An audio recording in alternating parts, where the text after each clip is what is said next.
You ask Tiger to calculate. This deals with linear inequalities with one unknown. The final result is u equal or greater than -12. Let's solve it step by step. Simplify the expression. Expand the parentheses.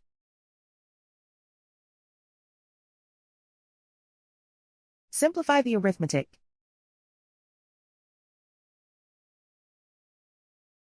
Group all constants on the right side of the inequality. Subtract 88 from both sides.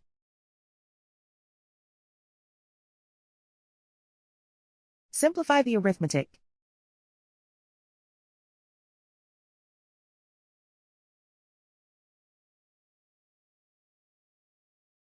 Isolate the u.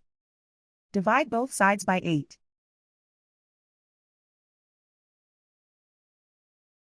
Simplify the fraction.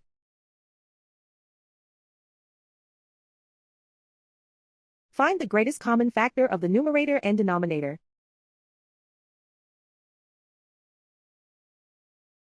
Factor out and cancel the greatest common factor.